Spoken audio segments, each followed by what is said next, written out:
thank you very much to Al and members of FreePress Media and the Burlington Free Press. I'm very grateful for the exposure they've given me over the last couple weeks. My 87-year-old father was sitting on the porch the other day and yelled into me and he goes, "You're on page 6A today." I was like, okay. So thank you all for coming. My goal here today is to walk you through a little bit of the basics of LinkedIn. First, I want to know, does everybody here have a LinkedIn page? Yes? How many people have a company page? So just a few of you. Okay. Bobby. Okay. We don't have a pointer thingy. So basically, LinkedIn, personal branding, especially if you're a solo entrepreneur, which there are a lot of in this state, you want to stand out from your peers and you want to find ways to do that that are creative. And so you want to do that through your online image management. And that can be on your Facebook, it can be on Twitter, it can be various things. But it's really most powerful on LinkedIn.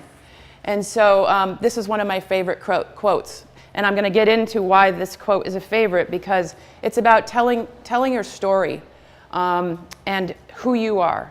So your personal brand is something you need to know before you can really dig deeper into LinkedIn.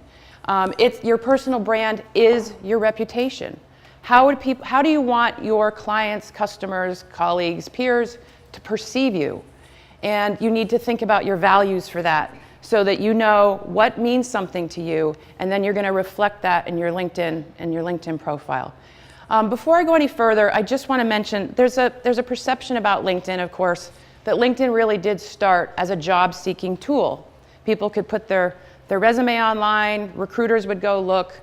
Recruiters actually kind of started going away from it a bit, but then when LinkedIn changed its algorithms, which is like the background formula to get people noticed on LinkedIn, it started really becoming a marketing tool. They started wanting content. Everybody knows what content is. It's the way you present yourself in your messaging. They wanted content to be search engine optimized, and so it's where you can just tell your story, your unique story. And everybody here has a story. So know your story. One of the exercises I've suggested people do, pretend you're being asked to speak at something like this, or at a conference, or anything that you interact with in your industry, and write a personal bio for yourself. Kind of go through that exercise, 5, 6, 7 sentences, and write about, like, in other words, not just so-and-so with this title working at this company, I have 15 years experience and da-da-da-da-da, I went to school and I like to ski and travel and play with my kids. Not that that's not important, but it shouldn't be the main thing of what you write. Write something that ties in why you do what you do. It just can be a sentence or two. So think about your story, and then when you tie it into your LinkedIn profile, it's something that's going to be effective, but it's going to be short and concise. So did I go one too many? Okay. So on the second bullet point, determine your most interesting or quirky characteristic. So I'm going to spend just a few moments here on this. So what does quirky look like? So when we get into the headline section of the LinkedIn profile, the headline section is you have your name, and then below your name is what's called the headline, and that's where most people put their title, director of whatever. LinkedIn doesn't really care about that unless you're the CEO of Coca-Cola. Or Al is the president and publisher of FreePress Media. That's going to be different. But if you want people to find you, LinkedIn rewards people who use keyword terms in their headline. And we'll get more into detail for that. So what I do with my clients is I take that little quirky piece and I tie it into their headline. And so I just wanted to show you an example. So this one right here, there's a woman who's a Vermonter. She's head of a marketing law firm. She used to have a really big agency. And she's decided that she wants to pull back because her partner and her love horses, and when they go on vacation, they go out west and they do a ranching vacation, a working ranch. They have horses. She has like 5, and she loves to ride horses. And so on her headline, we put all of her search terms related to marketing and the law firm, and then we came up with the term aspiring rodeo queen. And so it's the kind of thing that if somebody goes and looks for her, she's a master's level person. If they have a side-by-side of the various people who do what she does, they're going to go, oh my God, that's kind of fun, that's kind of cool. It sets apart from every other person I look at on LinkedIn. So when I work with people, I want to find out that quirky thing. It doesn't have to be cheesy, but it needs to be something interesting. I'm working right now with an independent insurance agent in Atlanta who is from a very dry insurance industry. But he is like an insurance nerd. I mean, like when I talk to him on the phone, he's like pumped about insurance. And I'm thinking, wow. And it was funny because we got into he collects comic books. And so I thought, well, like superhero stuff? He goes, yeah. And I'm like, well, how about like Insurance Crusader? He's like, I love that. So, and that's going to set him apart from his peers. Another financial advisor I'm working with from LA really stayed, very stoic, like couldn't get him to really say much on the phone. He's like, takes care of high net worth individuals. And I go, what do you like to do for fun? Travel and collect wine. Okay, well, the wine part's probably not going to be accepted by compliance because you're in a regulated industry. I said, so we talked, and then he starts talking about how he and his wife go traveling, and they go to these food and wine pairing classes, and he just, goes on and on about these classes. He takes high-end food stuff. And I said, well, like, you're like a global foodie. And like, all of a sudden, he just came out, yes, I'll eat food anywhere. And so he's actually gotten a lot of like results from that just because it's a conversation breaker at that point. So if somebody reaches out to you, and it doesn't always have to be funny. Mine says woman-owned business champion. For my thing. So that's what quirky looks like. And I just wanted to run through quickly, a lot of you probably know this, but a lot of people are on many of these and more. Especially, and I'm coming to this now from a business side, okay? So any of you have a Facebook business page? Okay. Do you all use it a lot? Do you find it works for you? See, now you have to pay to play. If you're going to have your Facebook business page work for you, now you really have to do Facebook ad campaigns. There's nothing wrong with that, but it's changed, it's shifted. So what I tell people is if Facebook isn't really working the way you would like it to be, then you can, taking that energy that you put into that and take some of that energy and maybe start putting it into LinkedIn and advancing your LinkedIn skills and your LinkedIn engagement. So Facebook, as you know, casual, informal, build relationships. Twitter is more professional, speaks to industry trends. Twitter's great, especially depending on your industry, to put out things that are news about what you're doing, topics relative to the service you offer, even if it's not you offering them, commenting on a peer article. And LinkedIn is the place to be for professionals. One of the new features that LinkedIn just came out with about last fall into the early part of the year is what's called long-form publishing feature. It's a mouthful way of saying a blog on LinkedIn, but not just attached to your own profile. So is anybody here familiar with it? Have you all heard about long-form publishing, the feature? It's through what's called Pulse. Pulse used to be a news generator. LinkedIn bought Pulse. And now Pulse is a place where people in the LinkedIn network and everybody, whether you're connected to them personally or not, can post compelling creative content. You can do it in there and post it, and it goes into a feed, but it lives there forever. And then it attaches itself to your profile. And so whenever somebody goes in to read your profile, they'll see, oh, she's posted on the long form publishing piece. So I've used it maybe 3 times. I'd like to use it more. It's very, very effective in helping your ranking on LinkedIn and in Google. It really helps your ranking for your personal profile / business. So I went on in, November. I actually took one of my blogs. It was on my website, which doesn't get a lot of readership yet. And I put it on LinkedIn, and I got about 115 likes, and I was thrilled. I put one on in January, and I built it. It went up to about maybe 300. And my partner Bill and I work at home, and we each have our home office. I got so excited, I'm like running down the hall going, I got 300 likes on LinkedIn's long form publishing. And he's like, whatever. and then, which is followed by, did you get a client? So it's we internet nerds, I guess. But then I wrote one last month, and I got over 1,500 likes. But I got people who I respect in the industry writing comments. And so the reason I'm telling you that is it's a process. LinkedIn is a great place to start building yourself as a thought leader, as an influencer, as an industry expert. And it's a slow dance. Just because you go on and start doing this right now doesn't mean it's all going to happen tomorrow. That's not a realistic one. It takes time, and it takes a commitment, and we'll get more into that. I just wanted to show you quickly, I talked about B2B, so business to business. 349 million users are now on LinkedIn. Last October, it was at 289 million. And 41% of B2B marketers are using LinkedIn. As you can see, that's the top one.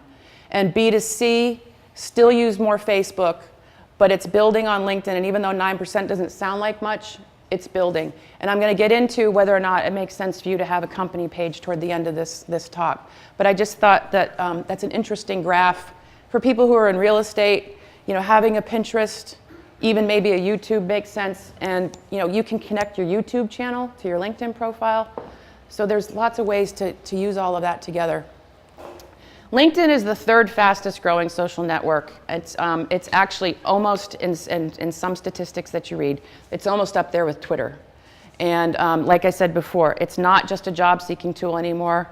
It's a marketing tool. It's a lead generating tool. It's an online connecting tool, people that you wouldn't normally get to meet at the Chamber of Commerce mixer or something like that. And I'll just make a quick caveat to that. The offline relationship, though, is still the most important. LinkedIn is a tool. And as I mentioned, become a thought leader. It's a great resource for people to read your blog, especially if you take your blog from your blog and put it on that post feature on LinkedIn. People will then end up linking back to your website. And that's always one of your main things with inbound marketing, like Al mentioned, is you want, whatever you're doing in your social media, LinkedIn, Facebook, whatever, you want to put links in there that are going to drive people back to your website. You own your website. You don't own your Facebook page. You don't own your Twitter page. You don't own your LinkedIn profile page. You own your website. So you want to get people to come back to your website because then they're going to find other stuff about you. LinkedIn, however, from a social media standpoint, is the only social media platform where you can control your message to the level that you can. You can't do that in 140 characters on Twitter. So great resource for people to read your blog, brings them to your site. And then we're going to get into optimizing your profile with keyword search terms. Does everyone here understand what a keyword search term is, or the term search engine optimization? Does everyone have a good feeling for that? Okay. And the biggest piece too, I read LinkedIn blogs and I have people I follow all the time, is that showcasing your experience and volunteer work, especially if you're a job seeker, are the two most important things that recruiters put weight on. So if you have any kind of volunteer work, and even if it's not recent, even if it's been 3 years ago, even if you're just on a board, or a volunteer for Habitat for Humanity or something like that, include it. It's huge, and especially in Vermont, where we're so community-minded, and if you're looking within Vermont, I mean, you have a great opportunity to be able to show that off. There you go. Why keep a low profile? That's a LinkedIn shot. I think a lot of people feel like all I've got to do is cut and paste my resume and stick it into LinkedIn and I'm good to go. Do not cut and paste your resume into your LinkedIn profile. You know how most resumes have that objective thing at the top? You can take that if you want and use that as your kickoff point to write your summary, but try to make it interesting, make it compelling. Just don't cut and paste everything. Don't use responsible for, passionate about, implemented, oversaw. I mean, that's resume speak, and you don't want to do that on your LinkedIn, especially if you're going for a job. Why have one be the hard copy and have it be the same on LinkedIn? They want to find something else about you on LinkedIn. They want to know about you as a human and the other things you do. So these are the top tips for the profile that are so important. And from this point forward, as I go through, please feel free to raise your hand and ask me any questions as I'm talking, because I don't expect you to go back to remember every slide I've given. And if you have any questions right now, feel free to throw them out. I'm happy to do this as like a dialogue, so don't hold back. So the top 12 tips for your profile, some of these are going to look really obvious, but I can't tell you how often nobody has a decent looking photo. Some people don't have a photo because they feel funny about it. The majority of people I know, especially who really use this as a business tool, will not accept an invitation from anybody, regardless of their title, what they do, if there's no photo. And then get a decent photo. If you can afford to get a professional headshot, there's a few people in Burlington that have a package for like $175, bring you into their studio for an hour, take a shot, give you your photos, and you've got a great shot. Or get someone you know who has good photography skills and takes a nice looking shot of you too. And here's a little professional bonus tip for all of you. So instead of standing like this for your shot, and they're standing here to take a picture, okay, this is great. Stand sideways and you look this way, and it's very thinning through here. And you don't look like you're, in the mugshot stance. So a professional looking photo really makes all the difference. Do not use your Facebook photos if you've got your arm around somebody from a party and they're cut off here, or they're, there was one woman who was like in a bikini like this on her LinkedIn page. I'm thinking, not really. And be smart about it and make sure it's quality, not grainy. So that's really important. Do you all know what a custom URL is on a LinkedIn profile? Or do you all know what URL is? It's a website address. Okay. When I get to my pictures, I'll show you. A custom URL is basically, it's the URL that takes people to your LinkedIn page. And if you were to look at yours right now, if you haven't created a custom one, it's going to be like linkedin.com/blah, blah, blah, %, symbol, asterisk, lots of numbers, and it's this long. A custom URL can actually be based on your name. And then once you make the custom URL, you can actually use it in your email signature. You can put it on business cards. And it's a great way. You can tell people, you can find me on LinkedIn. I'm under Kate Paine, or whatever your name is, if it's your initial, L. Smith or whatever. Background photos used to only be for people who had premium level accounts. Now they're open to people with free accounts. A background photo is nice if it has to do with your branding for your business, include it. Just remember that it's really, the image is, it's on the perimeter of, like, there's your headshot and this, and then there's like space around the back that shows an image, but you can only see what's on those sides. You can't really see something in the middle. And we'll go over that too. Don't be a lamb. Look at my buddies. In other words, you're accepting every invitation from everybody, and you just want to build those numbers up for the number of connections you have. And you don't know who they are, you don't care who they are. They could be spammers and scammers, so don't be a lamb. And you also might see lion on some people's on headlines, which means they're a LinkedIn open networker. That's not something you want to be either. It used to be a thing, it's no longer a thing. Be judicious in your invitations, and we can talk more about that. That's usually where a lot of questions come up. LinkedIn says if you have 500 more connections, that ranks you right up in LinkedIn and Google for what you do in your profession. But do it judiciously. Don't accept all invitations. Accept people not from just who you know, otherwise why bother. Do it from people that you don't know and who you want to link with. Some of them could be potential clients, customers. Some of them could be industry peers. Some of them could be people who read your blog. And you really, really want to be able to establish that relationship. The other big thing I always tell everybody is, you know how you get that invitation that says, I'd like to connect with you on LinkedIn? Okay, that's the default message. Please, please, please, send a personal invitation. It takes 2 seconds.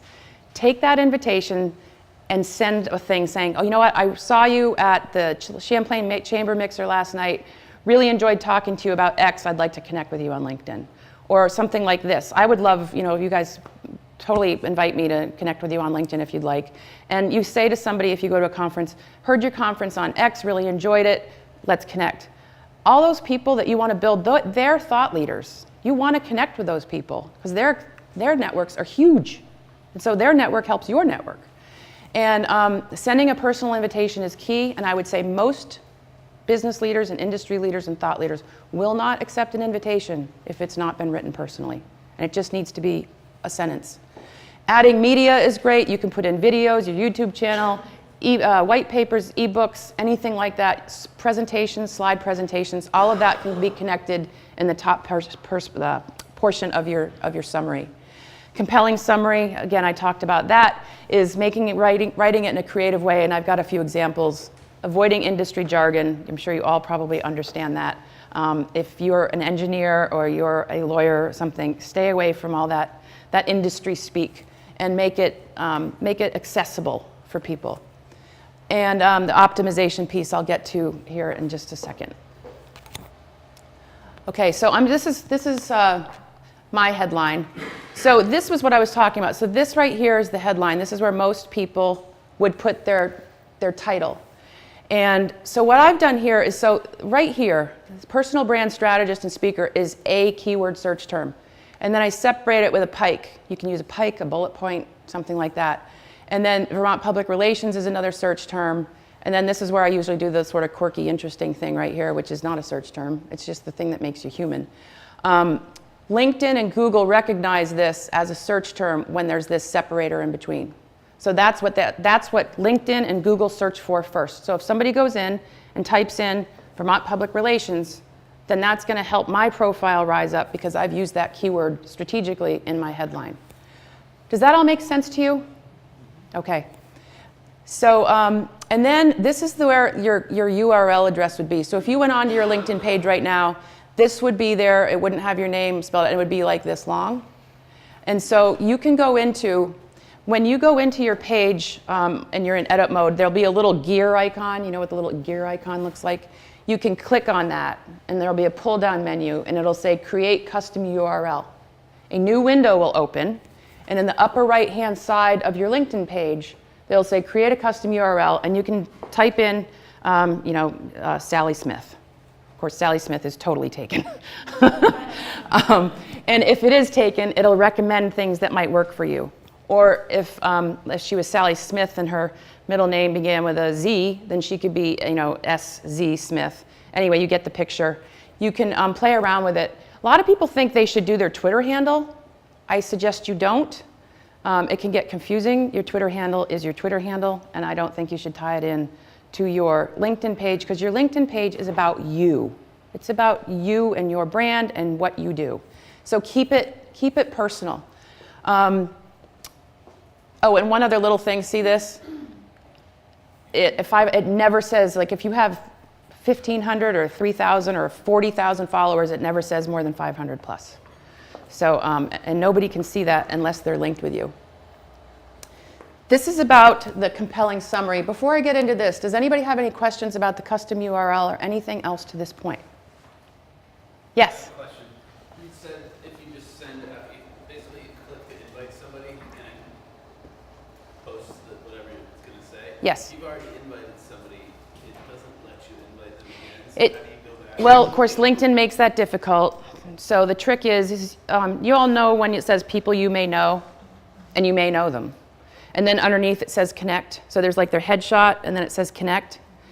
If you click the connect button, it's going to automatically send that default message. If you click their headshot, it opens up to their page.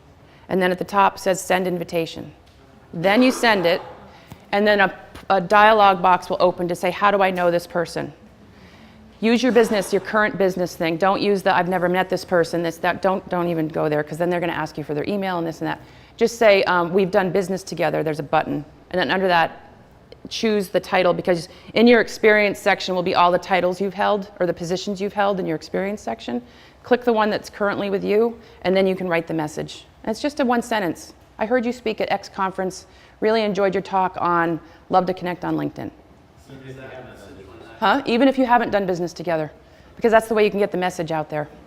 If you have the premium version of LinkedIn, you can send in mail, and you get like 10 a month, I think. You could also do it that way, but the other way is it's just a simpler way to do it. But anytime something says connect, like even on a mobile app, if you get an invitation, you check it on your mobile app, and you click accept on your mobile app, it doesn't always work. So when I accept people, I actually do it on my laptop. I wait. Just another little extra tip there. Question about Yeah. your blog. Yes. What kind of things do you write on your blog? On my blog or in general? I'm just curious about On- what you might say just to pertain to your business. Well, I recently did a whole research thing on how to spot a fake LinkedIn profile. And I found that all on my own, kind of a hard way. And so I wrote a blog on how to spot a fake LinkedIn profile. I've also written a blog during Small Business Week, which was a month ago or so, and I wrote it about women-owned businesses in Vermont as compared to the national trend in the economy. And so I wrote something about that because that's a personal interest of mine. I've also written about, sometimes I just write about something kind of different. I mean, it doesn't all have to be about what you do all the time. You can write about something that's just interesting and it shows that human side of you. Would you do it for every single blog? So if you blog once a week and people follow you, I mean, you want to be blogging about what you know because that's why they want to know you. But mix it up too, you know? So does that answer your question? Yes. Okay. So compelling summary. This is the section that comes after your profile shot. Some people don't even have this. They don't think they need it. They skip right to experience. If you want to make LinkedIn work for you and your business, you need to have a summary. LinkedIn allows up to 2,000 characters, including spaces. If you use them all, it's going to be real long. And as you know, people don't want to read a lot of dense text these days. They want to skim. So you can't do any formatting in the LinkedIn summary backend when you're writing this. However, you can do a capital headline. It's recognized. It's actually a thing that helps rank you with search engines. And so it's also, when you think about it, when you scan, your eye's going to go right to here. This is a summary I did for a person who's a life coach. And so we did this little, formula thing up here. So what you want to do is talk about who you are and a little bit, what you do, why you're the expert. Then you want to talk about what the person's pain is. What is it why are they coming to you? They've obviously got a problem with something. So they're interested in your service or product to help them get rid of that pain. So for here, we did a bulleted piece. Do you want to realize your personal and professional ambitions, improve the effective use of your time? People are going to read that, relate to it. And then it says, as a certified coach, this is how I work. I work especially with these types of people. And then this is what your results will be. So it's sort of like, it's not all about, here I am, who I am, I've done 30 years of this, that, and another. That's going to get incorporated in your experience section. That's where that part's going to sort of stand on its own. But this is your opportunity to have some creativity. And then the other piece is you can take some of those search engine terms in your headline that we talked about here and repeat them just once, twice maybe, in here. It's an SEO thing. How are we doing on time? Tammy? Somebody? Okay, great. One of the things I was going to mention is when I talk about SEO, it makes it sound like I'm putting a lot of weight on it. For any of you who follow Google stuff and SEO world on blogs and things, Google's changing their algorithm to focus more on content and compelling content and interesting content versus search engine optimization and ranking. So it's still really important to pay attention to the SEO of your LinkedIn page or your website page, but write for people. I always say write 80% for people and then the 20% of the robots, which are the search engine terms. Especially in Vermont, if your market's in Vermont, or just as a person of who you are and what your personal style is, write for people. It's much more interesting. And if you don't want to write it or you don't think you're a good writer, there's plenty of people in the area who you can hire to help write, even if you just wanted them to help you with write this part and get your story, or maybe write the about page for you on your website, because it's really hard to write about ourselves. I mean, the hardest one I ever wrote was for me. So, and I'm sure you can all relate to that. So showcasing your expertise is the main reason LinkedIn exists. You can, as I mentioned, you can post the presentations, but you can engage with industry peers. Do any of you here follow LinkedIn groups? Are there any industry groups you follow? Yes? Okay. Do you engage on them or do you just follow them? I can't hear you. Follow? Okay. Does anybody here engage in a group like pretty regularly? Okay. What do you get out of it, Flip? Do you like it? Yeah, the certified B Corps. Certified B Corps? Yeah. Okay.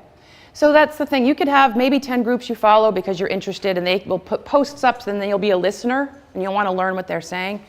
But if you pick one group that you really like, engage with it. Go in and post, comment on people's things, make posts. You don't have to do it a lot, but you'll be amazed at how many people start really seeing that you know what you know, and then they're going to have some connection that maybe you want to meet. So this is a way for you to meet industry peers that you never thought you might be able to meet.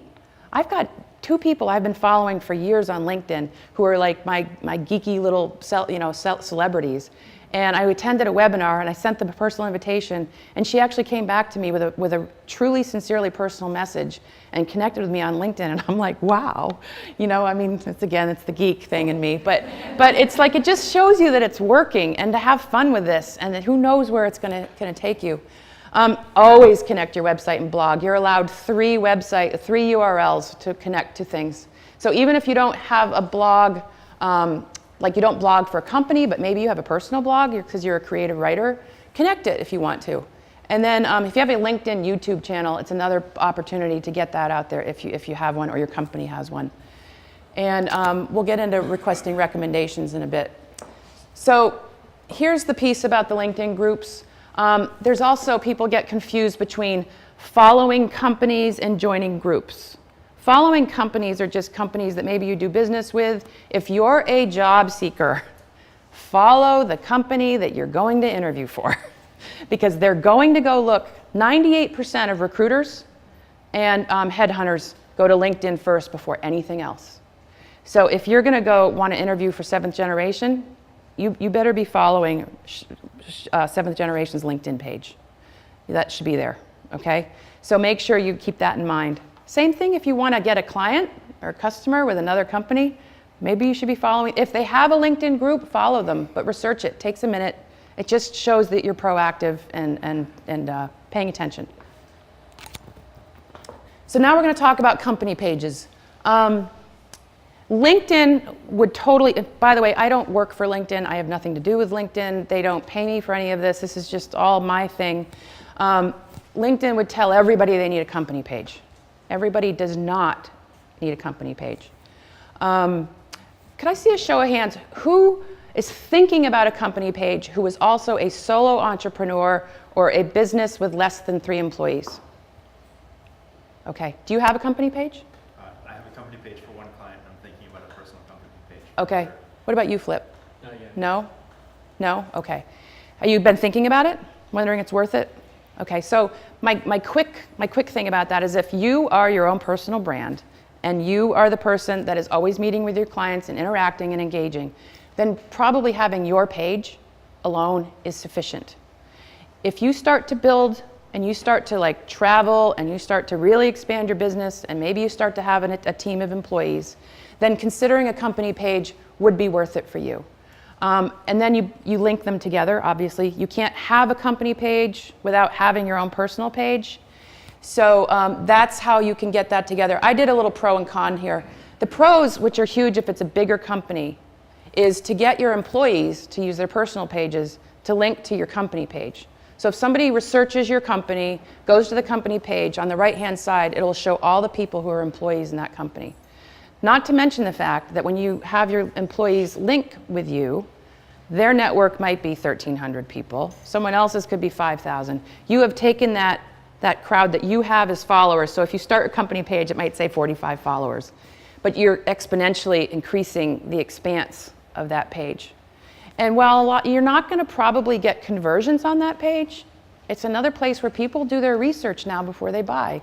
So they're going to want to check you out and they're going to want to check your company out. It's a way to have a solid presence to make sure people are getting something that maybe they don't get on your website. It's SEO friendly. You can post employment opportunities. So if you have constant jobs or turnover at certain times of the year, you can actually add a tab for the time you need it. You can pull it down when you're done.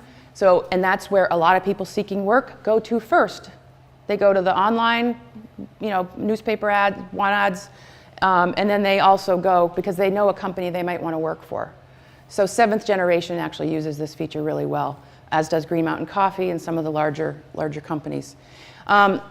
It's a broadcasting tool. In other words, it's a way to put your stuff out there. But on the downside of it, it's a listening only tool. You don't really get engagement on a company page. Your best engagement is still going to happen with you as an individual. And you cannot join groups. Your company page cannot join groups. So, and frankly, if you want to engage on a company page, it's kind of hard to be yourself when you're trying to speak for your brand. Do you know what I mean? Like you're a reason why a lot of people are going to come and do business with you, because they like you, they trust you, they know you, they like your skills. And so the employee engagement is huge. One of the things you can do that people go, well, what am I going to post? I'm like, well, you can post some of the stuff you post on your own page. I said, but do fun things. Do like behind the scenes stuff. Interview your employees. You can easily do like a Q&A. Ask 3 questions. Ask them about themselves, why they like working, what is it that they do, and you can post these things. I got to tell you, they work, and the employees could post that on their pages. You can cross-link it to your other media. Actually doing Q&As from a blog standpoint, and it's separate from what I'm talking about here. If you're not a good writer, you don't feel comfortable, do little interviews with people. If you're a real estate agent, go interview a decorator, go interview a contractor, an electrician. I mean, expand it, because all of those services are people you're going to know about and you're going to be asked about. So think about how you can do it in a fun way that brings people to you. And one of the most popular things right now, you're all familiar with like internet memes, like funny little quotes and things like that. And then you see all the inspirational ones. Inspirational memes or quotes are like the most popular thing on business pages and company pages. I couldn't believe it. I'm like, really? So that's great, but I wouldn't do it all the time. You know what that's going to do to your whatever, your brand. And then posting photos with all of your content, same with a blog, receives a 98% more engagement rate. Everything in our world, especially online, is very visual based. So my 3 C's: compelling, consistent, and committed. So some of you might be going, I don't have time to do all this. Or I'm on Facebook, Twitter, Pinterest, I'm on Tumblr, I'm on all these things, and I barely find enough time to do the one thing that I want to do. So this is a time to assess what makes sense for me in my business, what makes sense for me as a solo entrepreneur, where do I want to be spending my time? So figure that out for yourself. If you just want to have, at the very least, a solid LinkedIn personal page, then make it solid, make it good, keep it fresh. And if you don't want to engage, you don't have to. But at least make that place your home of who you are. You never know. Somebody may want to do an informational interview, meet you for coffee for whatever reason, because someone said a friend should meet for coffee because you two should know each other. Don't most of you go online and research that person if you've never met them and go, wonder what I'm supposed to expect? So, it's a way, you want to have a place that anybody can find out something about you, where you're controlling the message and it's what you want people to know. And then at the other end of the spectrum, you can really engage, you can get much deeper, you can get into scheduling posts and all of that, and but figure out what you want to commit to, because whatever you want to commit to is what you will do. If you set your bar too high, as you know, you're going to not do it, you're going to feel like you're failing, you're going to feel like this, and I didn't do it right. So figure out what works and make it work for your schedule. And can you all see this right here? This is one of my favorite quotes. Tools like LinkedIn and Twitter are of rapidly increasing importance, but that is all they are, tools. If you don't have the mindset to build relationships, then you're not ready for the tools. This is just funny. It says, I try to update my LinkedIn profile every 5 years or so, keep it current. So these are, I actually mentioned, that's one of my blog posts about how to spot a faked in LinkedIn profile, and there are a lot of them. And 6 tips for using LinkedIn for business development. Ian Jackson is a blogger I follow. This is a really great sort of nugget article for you to help you, take you a little further into thinking about what you want to do for your business development side. And then that's the end for me, but I'm open to questions. Yes? Thank you.